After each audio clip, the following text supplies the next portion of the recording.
अकील भाई ये कह रहे हैं कि मैंने क्यों मीटिंग की थी, मैं उस वक्त मीटिंग करने वाला नहीं था।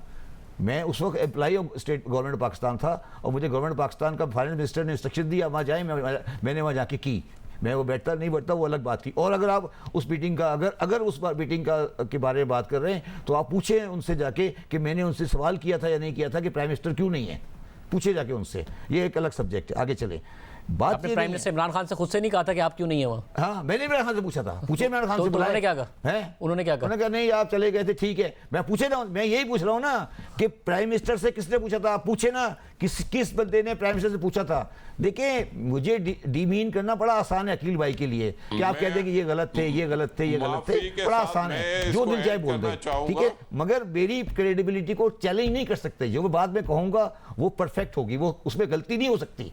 मैं सिर्फ ये अर्ज करने की कोशिश कर रहा हूँ कि हमें कुछ फंडामेंटल तब्दीलियां, अगर हम ये एज्यूम करके चल रहे हैं कि हमारे चाइना के पावर प्रोजेक्ट के साथ हम चल सकेंगे, जो हमारे आईपीपी ये इसके साथ हम नहीं चल सकते। अगर हम ये एज्यूम करके चल रहे हैं कि कंपनीज की प्रॉफिटिबिलिटी बहुत अच्छी है और पाकिस्तान में सब हरा हरा है और कोई परेशानी नहीं है, अकील भाई कह रहे हैं बहुत कोई खराबी नहीं है, स्टॉक्स की सब कंपनियों ने प्रॉफिट दिए, जो कंपनियां प्रॉफिट देती हैं उनके डायरेक्टर मैं हूँ। ये तो सिर्फ स्टॉक से बैठते हैं, मैं 3-4 बड़ी कंपनियों का डायरेक्टर हूँ, वो जो बड़ी कंपनियां हैं। तो मैं सिर्फ गुजारिश इनसे ये कर रहा हूँ कि इस तरह की बातें नहीं करें। मैं सिर्फ अर्ज कर रहा हूँ कि 320 के डॉलर के साथ 20% इन्फ्लेशन, 20% इंटरेस्ट रेट के साथ, अनएम्प्लॉयमेंट के साथ पाकिस्तान का गरीब आदमी मर गया है, मर गया है। बिजनेसमैन जो बैठा हुआ सामने वो तो पजेरो में आया था, बाकी आदमी मर गया है। मेरे पास पजेरो, मैं पजेरो में ट्रेवल नहीं करता हूँ, मेरे पास लाइट क्रूजर्स नहीं होती हैं।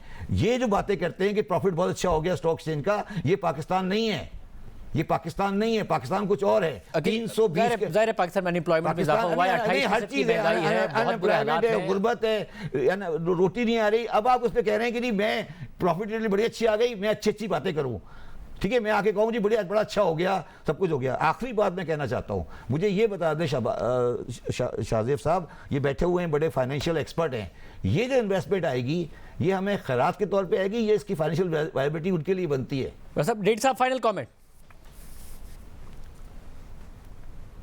हेलो जी डेढ़ साहब, अखिल करीम डेढ़ साहब जी। हेलो जी आवाज आ जी, रही जी। मैं सिर्फ ये कहता हूँ सबर भाई को जज्बाती होने की ज़रूरत नहीं है। मैंने पहले भी जो बातें की है, मैं गारंटी से कहता हूँ मैं जितनी बातें मैं कर रहा हूँ उसको मैं ऑन करता हूँ। मैं वाहिद आदमी हूँ जिसने पहले भी कहा था कि मिनिमम सैलरी को बढ़ाया जाए। आज फिर मैं रिपीट कर रहा हूँ कि पाकिस्तान में मिनिमम सैलरी 40,000 रुपये करने की ज़रूरत है। ये आईपीपी के प्रोजेक्ट जो लगाए गए हैं ये पाकिस्तान के ऊपर बर्डन है, इसने हमें काफ़ी डैमेज किया है और किसी ने पिछले 20 साल में इसको फोकस नहीं किया। अगर हम ये सारा काम पहले कर लेते तो आज ये मुसीबत हमारे सर पे सवार ना होती। और मैं रिकॉर्ड पे है कि पिछले 20 साल में अगर किसी ने टीवी पे आके जो जुमले कहे, वो मैं अकेला आदमी हूँ जो हमेशा कहता था कि इस आईपीपी के एग्रीमेंट्स में चुंगल में हमने फंसना है। और अब आईएमएफ जाहिर बात है वो आपके ऊपर सख्ती कर रहा है और पहले वो शायद आपको रिलैक्सेशन देता था। तो हमने अपने बजट में सब्सिडी बहुत ज़्यादा रखी थी, यही सब्सिडी पाकिस्तान के लिए नुकसानदेह हुई है और उसी की वजह से हम आज इतना डैमेज हुए हैं। तो मैं ये कहता हूँ कि पीछे तो सबको मौका मिला था कि वो सब्सिडी ख़त्म भी कर सकते थे, तो उन्होंने ख़त्म नहीं की। आज ये टीवी पे बैठ के बातें तो कर रहे हैं लेकिन ये अपने दौर की बातें करें, भाई उन्होंने क्या किया, ये छोड़ के क्यों भाग गए। और मैं ये समझता हूँ कि ये जो कह रहे हैं कि इन्होंने प्राइम मिनिस्टर को कहा, बल्कि प्राइम मिनिस्टर ने क्वेश्चन इनसे ये किया था, मैं भी उसमें मुझे पता है कि भाई आप लोग वहाँ क्यों गए थे, ये प्राइम मिनिस्टर का क्वेश्चन था, इनका नहीं था। ये गलत कह रहे हैं, ये गलत कह रहे हैं। प्राइम मिनिस्टर ने सवाल नहीं किया कभी, गलत कह रहे हैं, totally wrong, he is wrong. मैं प्राइम मिनिस्टर से बात कर रहा हूं। प्राइम मिनिस्टर इमरान खान से जब जर्नलिस्ट ने सवाल किया तो उन्होंने डिफेंड किया था कि किससे सवाल किया? जब जर्नलिस्ट ने सवाल किया था कि वहां मीटिंग्स होती है तो उन्होंने कहा था वो इदारा है, ठीक काम करता है, तो वो इसके हामी थे। मैं अपनी बात का जवाब दे हूं। और मैं आपको एक और बात बता दूं, एक आज रिकॉर्ड पे कह रहा हूं, मैं जब मैं उस मीटिंग से उठा था तो मैंने उस वक्त भी कहा था कि मुझे कोई कंक्रीट सोल्यूशन नहीं मिला था उस वक्त भी। देखिए सर, बात ये ना कि मैं मैं अच्छी बातें करूं चीफ आर्मी स्टाफ, मगर सामने वाला भी तो कुछ लेकर आए टेबल पर। चले, बट मैं तो इकोनॉमी के बड़े कॉन्टेक्स्ट में बात करना चाह रहा हूँ। आपका ख्याल है कि ज़्यादा फायदा नहीं होगा, वकील करीम रेड्डी साहब का ख्याल है कि बहुत पॉजिटिव हम उठ के आए हैं, हम उम्मीद करते हैं। नहीं, मेरी बात समझो शाहजेब, देखिए हम कंट्रोवर्सी में चले गए आपस की। देखिए बात ये है कि हमें ये डिसाइड करना है कि हमें 6 महीने बाद इलेक्शन में जाना है, ठीक है, चीज़ों को रिलेट करके चलें। मैं फिर आपको एक बात कह रहा हूं कि अगर कोई आदमी, कोई एक इंसान, कोई एक इदारा आज के हालात, अच्छा पहली बात तो ये रियलाइज करें कि आज के हालात यूजुअल हालात नहीं है, ये तो आप रियलाइज कर दें, करेंगे या नहीं करेंगे? बिल्कुल, ठीक है। जब आपके प्रोग्राम में मैंने कहा था कि पाकिस्तान गोइंग कंसर्न नहीं है, तो आप लोग सारे हंसते थे, ठीक है। आप पहले थे 2021 पहले थे ना, अब ये सारे बैठ के बातें करते हैं।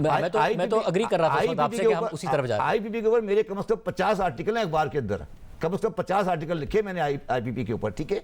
ये पीरा भी मैंने बंद कराया है, ठीक है।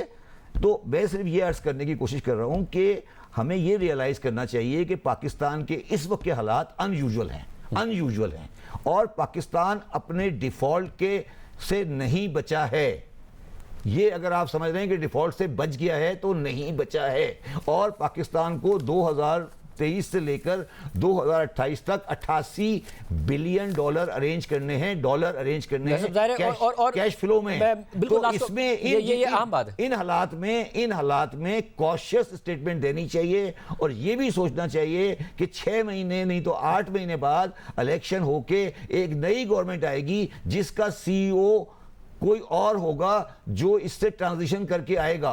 वकील करीम रेड्डी साहब, ये बड़ी अहम बात है कि ज़ाहिर पाकिस्तान को अदायगियां करनी है, करंट अकाउंट डेफिसिट फिर आ गया है, और पाकिस्तान के पास पैसे हैं नहीं, इनफ्लोज आगे नजर आ नहीं रहे हैं। आप एज ए बिजनेसमैन कॉन्फिडेंट हैं कि हम सर्वाइव कर जाएंगे और इकोनॉमी यहाँ से बेहतर हो जाएगी? Final comment.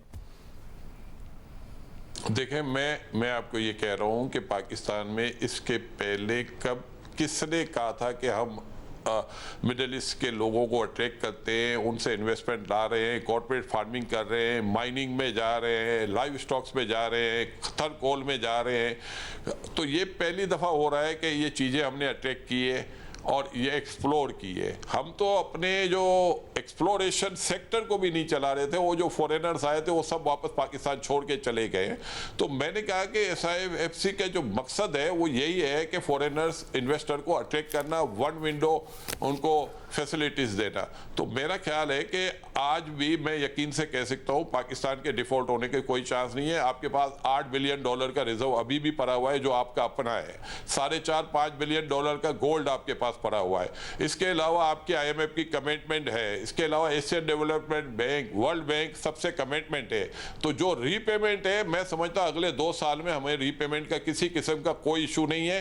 ये 200 अरब 250 अरब की ऐसी बातें करते हैं जैसे पता नहीं है हमारे ऊपर कर्जा ही नहीं है 200 अरब का। तो हमारा तो फॉरेन लोन भी 140 बिलियन। देखिए सर, कॉन्टेक्स्ट गलत बात करें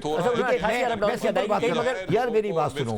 आप मुझसे बोलें कि कैश फ्लो निकाल लें कि अगले 5 साल में 88 बिलियन रुपीस का आउटफ्लो है या नहीं है, ठीक है। और वो आउटफ्लो मुझे उसकी IMF की रिपोर्ट पढ़ लें, उसमें मैंने मार्केट से उठाना है, ये मार्केट से, इंटरनेशनल मार्केट से उठाना है, और मार्केट से उठाकर मैंने उठाना है। उसके लिए मुझे एमर्जिंग मार्केट रेटिंग चाहिए, ठीक है। ज़ाहिर है हमें सकूक हम नहीं इशू कर पाएंगे, ये मसाइल है। यार देखो, मैं कोई दुश्मन नहीं हूं, मगर मैं झूठ नहीं बोल सकता बैठ के यहाँ बैठ के, या मैं लोगों को बैठ के ये एक झूठ के ऊपर पूरी इबारत नहीं खड़ा, क्योंकि हमने 75 साल झूठ बोल बोल के लोगों को यहाँ खड़ा कर दिया है। ये कह रहा हूं मैं आपको।